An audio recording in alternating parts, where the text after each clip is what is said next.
Hi, this is Michael Buffer, and you're listening to the voice of the people. Let's get ready for Boxing Voice. Boxingvoice.com. You need that fear. All I'm trying to do is make a stand for something that I truly believe is right. I truly believe is right. I don't want to be like you. Come on, man. I'm the face of boxing. I'm the cash cow. I hold a record with pay-per-view. My drop, I know my drop, I know my situation. I don't want to fight. Garcia production. But it's gonna be very difficult for both of us. Boxingvoice.com. Yes, welcome back, ladies and gentlemen, to another edition of the Boxing Voice Radio. We are back bringing you another spontaneous show. What is that? Oh, sorry. So, bringing you another spontaneous show, and we're going to be talking Kell Brook and Errol Spence Jr. First day tickets go on sale. They sell over 17,000 tickets, eclipsing Danny Garcia and Keith Thurman that sold 16,500 throughout the whole promotion. These guys did this in one day. So this is something definitely interesting. And if this is something that you want to talk about and partake, well, then you know the number 1-425-569-5241. International callers, add me on Skype by adding Nestor Gibbs, NESTORGIBBS. Let's head on out to my co-hosts that are coming from really all over the region. We're going to head on out to the Sunshine State. Boxing MD, what's going on, brother? I know you want to sit in on this. We're going to head on over to the Sunshine State. Boxing MD, what's going on? Is that a fair statement to make? You have to be honest with yourself.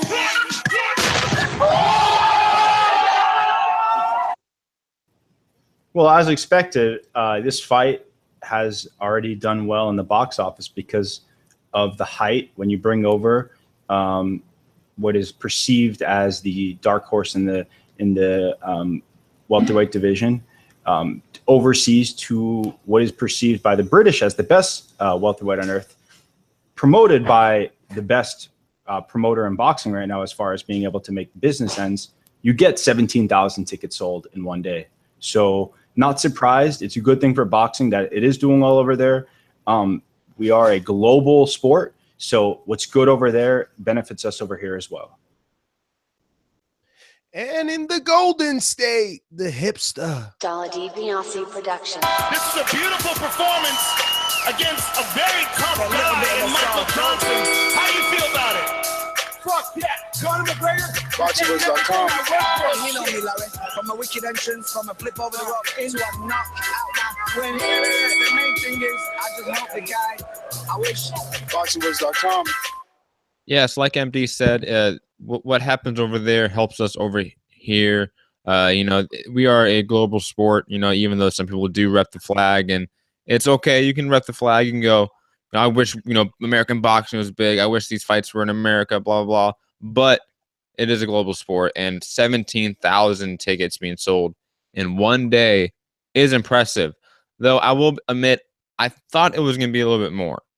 I thought this fight had a little more heat behind it. I thought it was going to be one of those where it's a complete sellout in one day. Now, it could be one of those things where it's a staggered release of tickets where you have one day where it's like a pre-sale where it's only like half the arena opened up. And then like tomorrow or today, you have the general sale. That's possible. But 17,000 one day, I guarantee it's going to be a sold out 30,000 seat stadium come May. I just can't wait for this fight. It's going to be a huge atmosphere there. I'm hyped. I am. Matt, until you said it, I didn't really think that way. I thought it was cool. Like, 17,000. Wow, that's more than Danny and Keith did. So that's great. That's more than Keith and Porter did. That's great. Like, that's a lot. Those are triple G numbers. But well, real quick, just to get it clear, just so everybody knows, those were pre-sale tickets. Matt was right, and they sold them out. There were no other tickets. That was as many as they could sell. So they sold everything. And to get a context, it's about a half as many available pre-sale tickets as the biggest fight in the sport of boxing as far as numbers this year. AJ Klitschko, right? There's like 35 or 40,000 sold out on the first day. So, I mean, this is doing exactly where it is, and it's on pace for a sellout. So, yeah, I disagree with Matt. I think it's doing exactly as well as we expected it to do, at least in my opinion. But I do. I only hold on, just to clarify my point. I only specified the slight disappointment if the full stadium was opened up. Because you didn't know that was all the tickets. Yeah, no, I got that. And technically, this is a sellout. Yeah, it's not a disappointment in your eyes because that was all the tickets. If they were released everything, then yeah, your point is much clearer. If they released all 30,000 seats available, it may have done 30,000 tickets in one day. That's a possibility. We don't know. That's what your expectations were more. Yeah, no, I get that completely. Yeah, I'm glad that you guys cleared it up because that's the understanding that I had, that this is a 25 to 30,000 seat stadium and they only sold 17,000 on the first day. But you're saying they restricted it to 17,000 only, right? Yeah, those were pre-sale. That's all they could sell. They sold out completely. Well, Bramall Lane in Sheffield is going to be hosting a very interesting fight. Maybe we should get the ticket sale prices. They have VIP packages and everything. Everything is in euros, according to VIP packages are sold out. It's in pounds. Yes. Oh, pounds. Well, there you go. Yeah, this is crazy. Honestly, I cannot believe that it's doing this well. Not because it's not a great fight, not because I didn't expect the excitement, but just because this is like doing as well as any fight could possibly do. Think about that for a second. If you were to put together your top 10 must-see fights in boxing, well, and that's kind of hard because we're hardcore, so we might not be as commercially we might not have a commercial perspective on it. But if you think about it, it's doing as well as all the fights that you want to see. You know what I mean? So that's incredible. This is incredible. And you got to ask yourself, you know, it's the UK market. These guys are the best fans in the world. MD said it a million times. These are the UK market is the best. These guys show up. They support their fighters.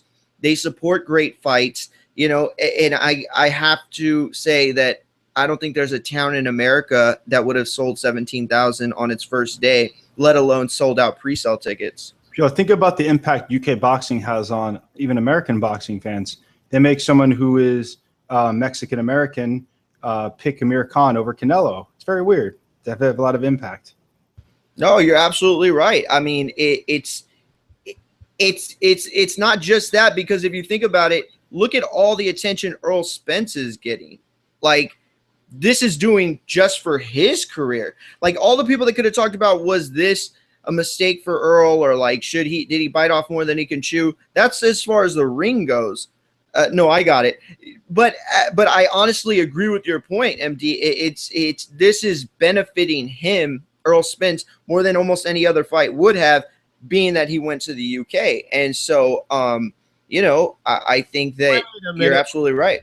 Let's stop making it like it's this, you know, Christmas present. Remember that for a long time, American fighters had been afraid to go over there. It's not like it's the safest thing to do for any fighter, not just American. If a UK fighter comes over here, they feel, you know, the doubt that they're going to be able to get the decision. When a fighter goes to any other fighters or opponents, you know, home territory, you're going to have doubt. But it's not even just the doubt of the conspiracy theory and the corruption.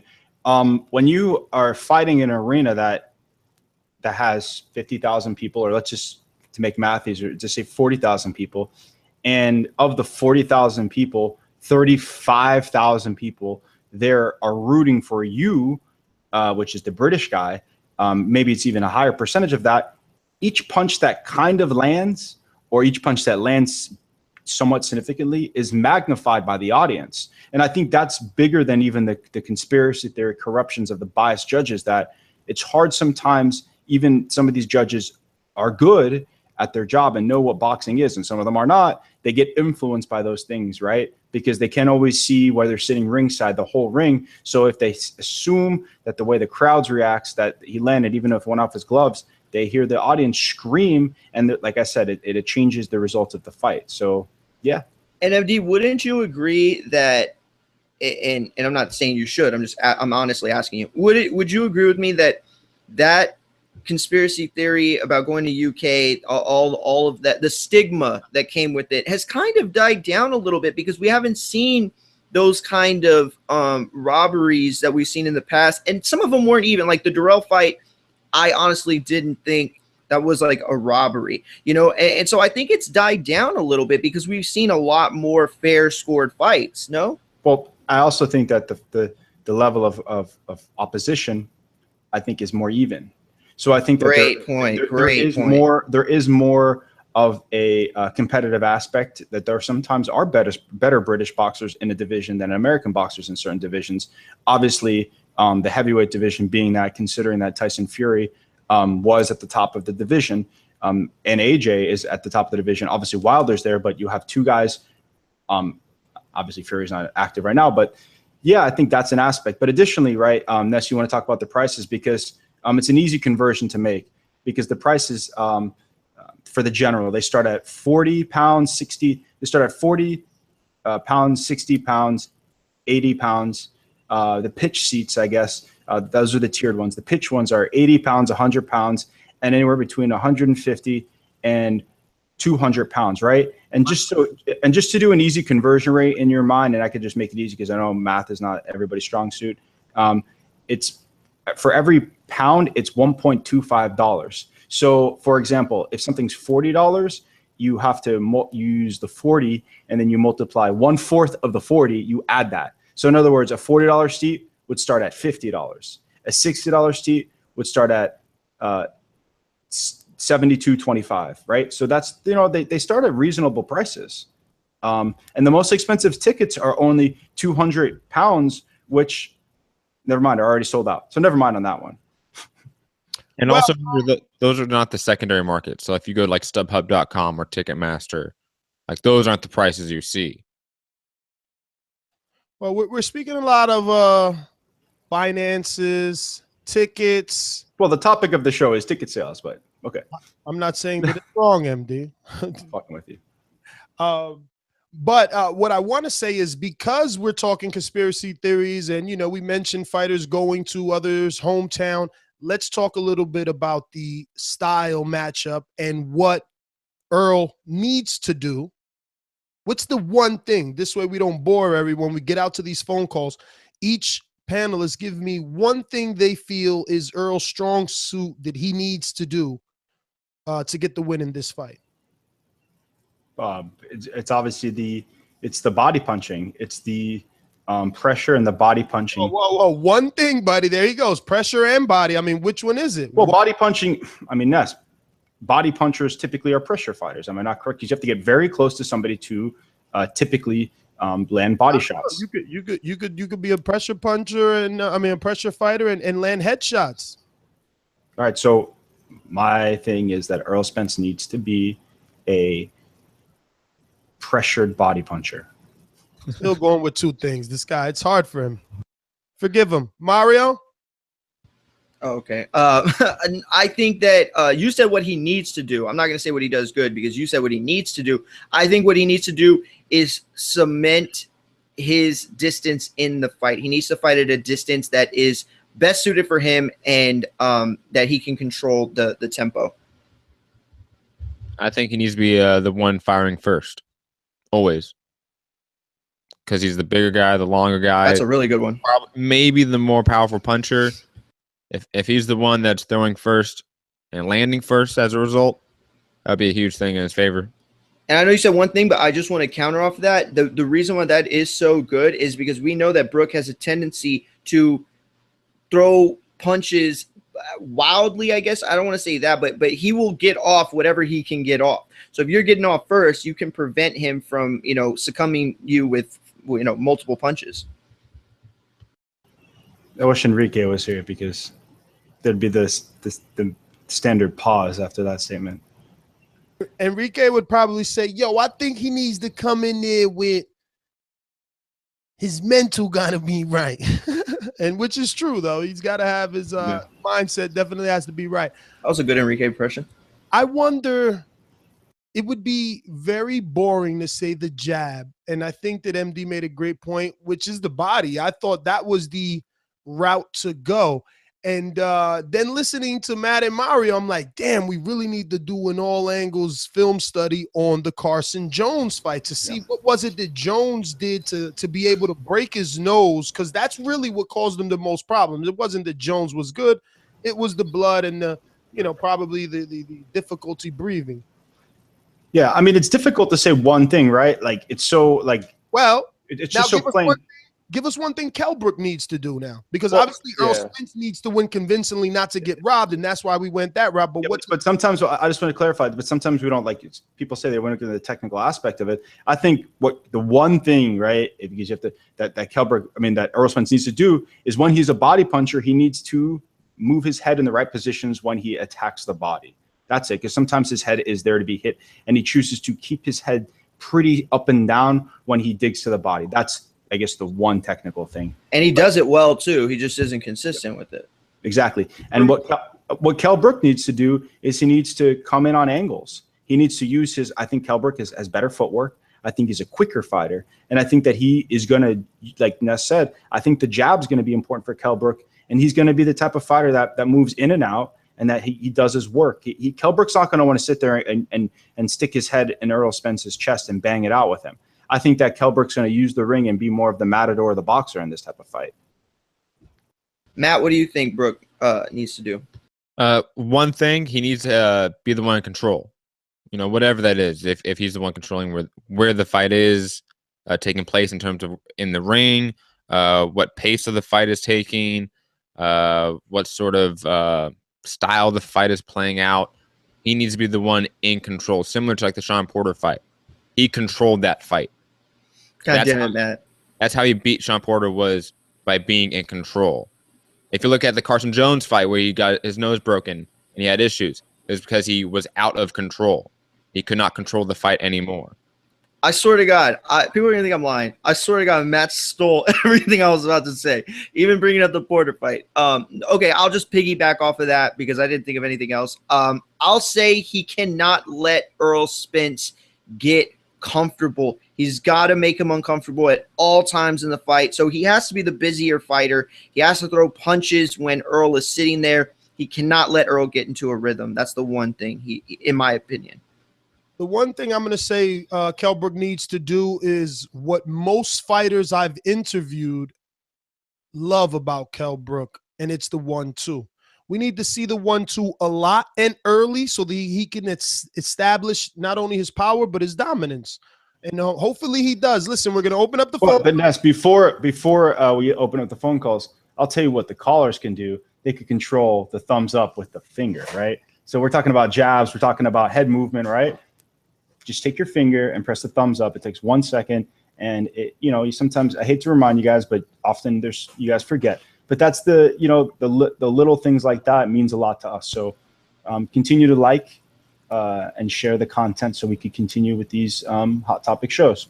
No, you're wrong, MD. The reminder is needed. So that's a good heads up.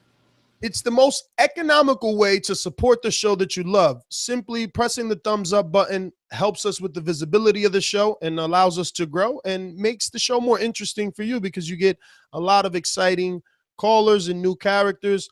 But we're going to go out to those people by opening up the phone lines. Remember, that number is 1-425-569-5241. Press 1 if you want to voice your opinion on the Voice of the People hotline. And international callers can call absolutely free by adding Nestor Gibbs on Skype. NESTORGIBBS. These calls are brought to you by El Camino Electrical Services, experts in electric vehicle charging stations. For consultations and turnkey installation, visit us at elcaminoelectricalservices.com. Brad and Oxnard. Hey, how's it going, guys? Glad to have you back, brother. Okay, really quick. I'm going to touch on this first. Timing is everything, guys. If you're not paying for the ringer, then get yourself some good timing, because that's how I get in so quick. Anyway, guys, you always got to be on time. Now, with timing, Right, why are you giving away your secrets, though? Come on, man. because I don't think anybody beats me to the table. Nobody's going to beat me to the table. But anyway, You know, Matt, I mean, Brad, you know what? Let's start this over, because you're right. I seen you in there and I said, holy shit, how does he even know? Are you getting what notification are you getting that you know that there's a show so quickly? Twitter is the best. Oh, Twitter okay. is definitely the best. My notifications come. Siri's a really helpful lady. Let's talk about this whole thing. I got to be the bad guy here. Everybody gave the good guy angles. Everybody gave, how is he going to beat him? All this stuff. Yeah, it's all good. But what about that eye? A man that had his eye put out before. I only have one eye. I have a prosthesis. I'll tell you this. It's not his nutsack, guys. It's a target, and it needs to be aimed at. He has to go for it because, like you said, it is kind of a biased thing when you go overseas. Okay? And if you're not equipped to fight properly, that's not Errol Spence's fault. And Errol Spence is a power puncher. He's going to test that thing out. And he's not wrong to do so. I hate to be the bad guy and address that, but it's factual information like he puts out. You're not being the bad guy, but Brad, sometimes like a fight, right? This is different. He's going into a fight. Now, having said that, when a fighter gets a cut, sometimes you see guys when they're head hunting or looking specifically for that side of the head and going for that punch, it kind of messes their whole game plan up. So I'm going to be honest. I don't think that Errol Spence's team is focusing on that eye. Most boxing trainers that I know won't focus on that eye as well. I'm sure they want to hit it, but like just to focus on that eye takes away from your entire boxing game. I think you do that if the eye is already swelled up. That's when you see and hear a trainer telling their fighter to go after it. But go ahead, Brad. But listen to this. You already gave the best tip. Go to the body, which opens that up. So when you have somebody that can devastate you to the body the way Errol Spence can, the rest becomes candy like a baby, right?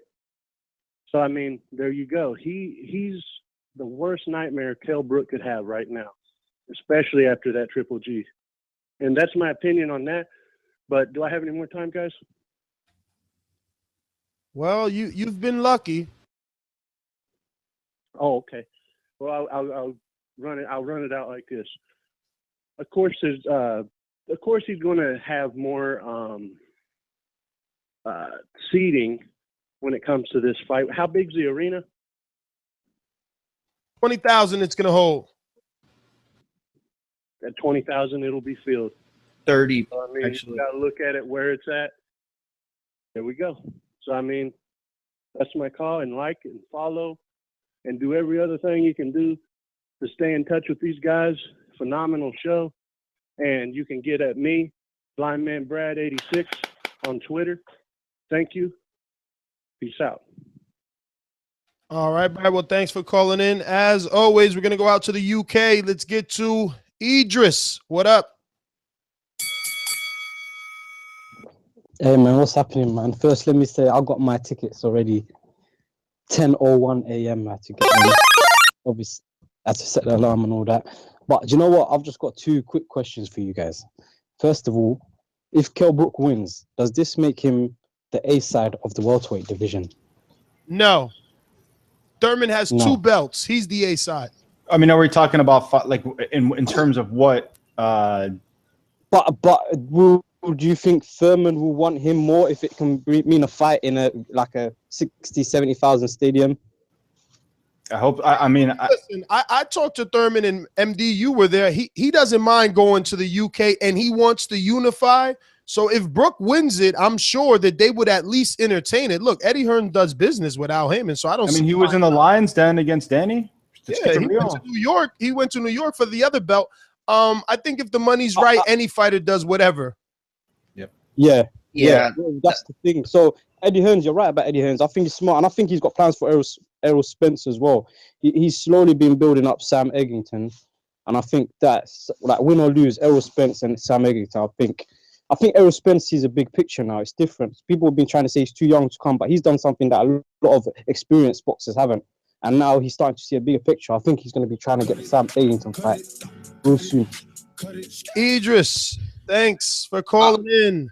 I want a shot at answering that question real quick. Do I think he's the A side? I don't think that fans will perceive him that way, but I think he absolutely does deserve it if he wins this fight. I really do, because the money's there, and he beat Porter first. You can argue that that's Thurman's best win, so I think he deserve it. But I don't think see him that way. He still will be number 3 financially in the welterweight division behind Kell Brook and Manny Pacquiao financially.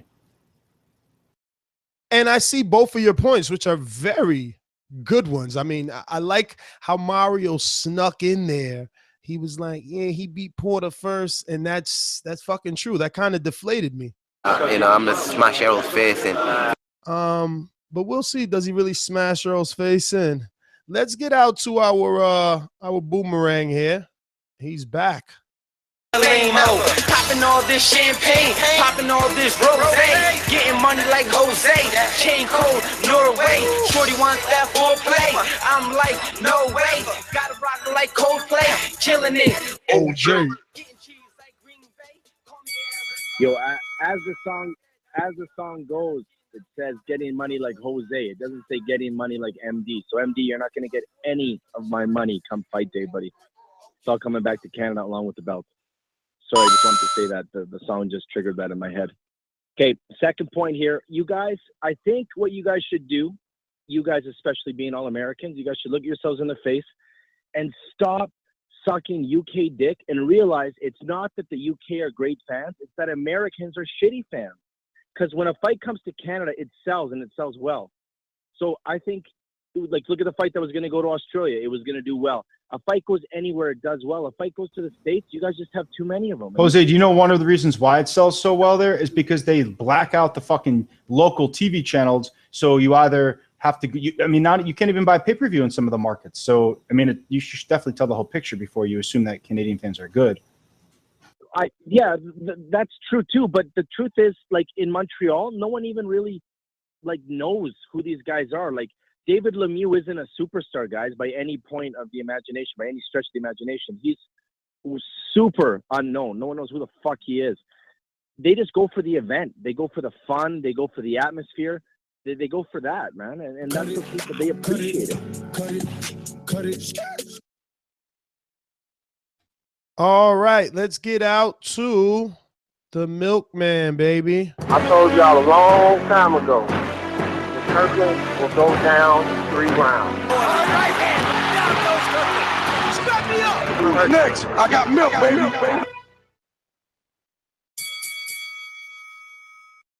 Yeah, the milkman is back. Hey, quick question. What's the largest boxing event ever to be held? Like, as far as attendance? There's a couple back in the day that did like 100,000. Didn't Klitschko and Hay do? What did they do? They did. No, there's a fight at the number. old Polo Grounds, right? It was at the old Polo Grounds. I'll look that up, but I'm pretty sure that was pretty huge, way back in the day. But I'll look that up. How many people? How many people did Garcia and Thurman have in the arena? 16, 17, right? Man, you know what they ought to do? All the promoters in the U.S. for a year, they ought to fucking send all of the big name fighters overseas to put on fucking shows all over, man. That's what I want to see. I think that shit would be cool because the U.S., man, we're doing all right, but man, when it comes to these like international sites, man, they just fucking, the fandom is crazy, man. Have Garcia Thurman go fight him in the fucking UK or Australia or fucking Japan or some shit. I bet that shit would be a fucking attraction, man. That's what I would. That's my fucking wish list, man. I'm out. All right, Milkman. Thanks for calling in. Let's get out to the win. Wait, you want me to give you one of these real quick? Julio Cesar Chavez and Greg Huggan fought in Estudio Azteca in 1993, and it had a record of 132 1,274. So I haven't seen anything bigger yet, but I'm not even done looking. So. All right, let's get out to Chicago's Windy City Assassin.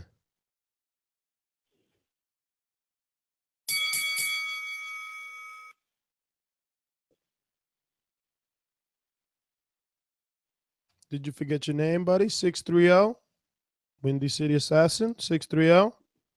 Hello. Yes. Yo. Oh, damn. Hello. Yes. Hello. Yeah, my bad. Yeah, sorry about that, man. What's going on, man? Sorry about that. I got a little sidetracked real quick. What's the thing? Kell Brook-Errol Spence. I give it to Kell Brook just off of I think he's got more experience on the big levels.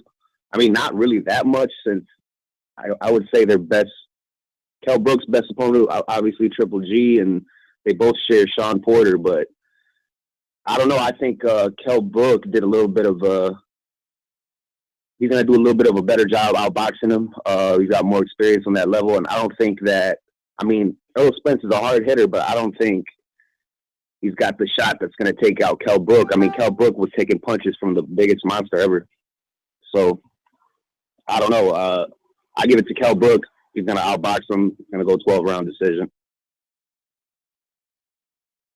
All right, brother. Well, thank you for calling in. Thanks for calling in. And Mario was right. That's the biggest one. But put this in perspective, right? Lewis Schmeling 2, the rematch, was in Yankee Stadium, the old Yankee Stadium, and that had 80,000 people. Wow. So, yeah, fights used to be way bigger, even domestically.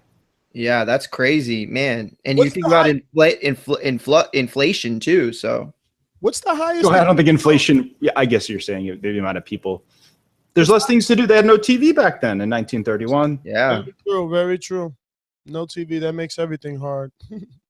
Listen, if you're watching this on YouTube, it doesn't matter if it's now, in the future, depending on your country, in the past, depending on the replay. Hit the thumbs up. It always helps. Oh shit! The truth is, I'm sorry to interrupt the thumbs up. Go ahead. No, I'm done.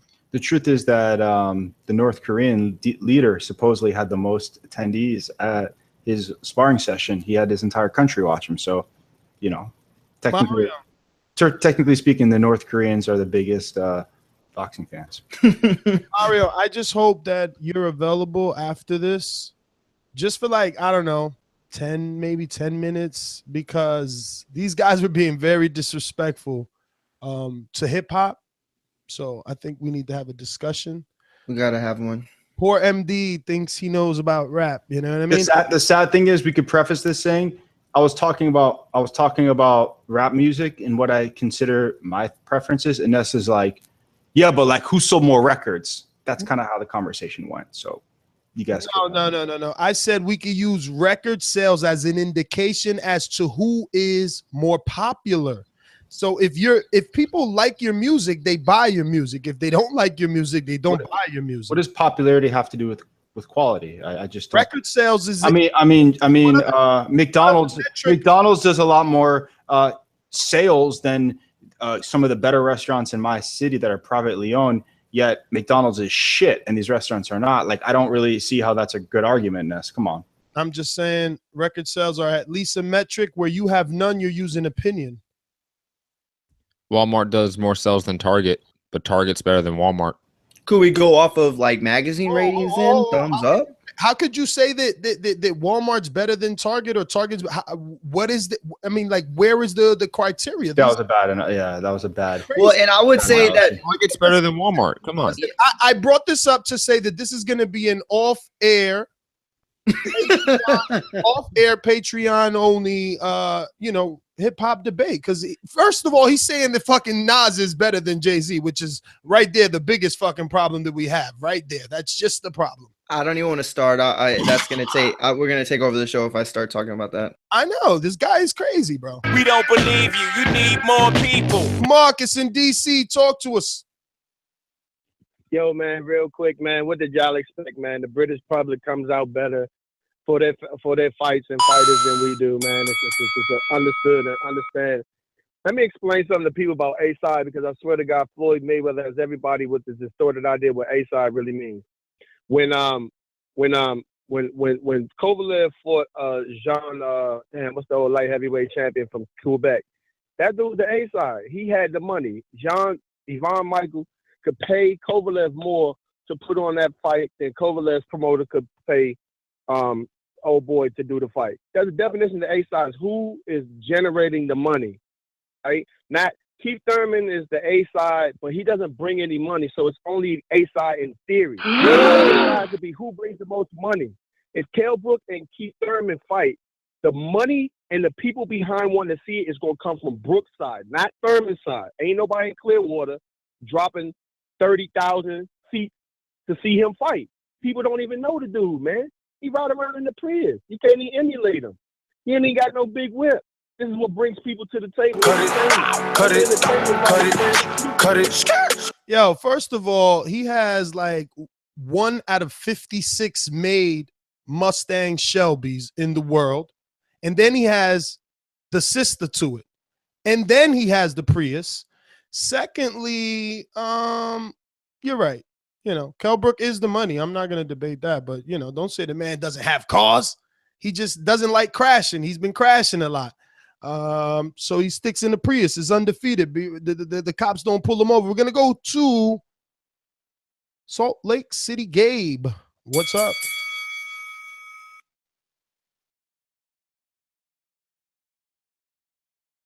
Gabe. We should ask Gabe who's the best lyricist to come out of that Salt Lake City. Manny in Rochester, the home of Willie Monroe. Oh, somebody. I heard Mitt Romney challenged Mario Mangio to a. I heard somebody just tell Manny why he always on his phone. Manny. All right. I mean, talk to us.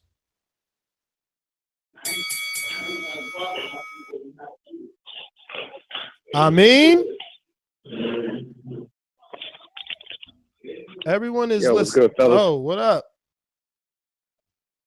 Yo, nah, you caught everybody slipping. It's a rainy day, bro.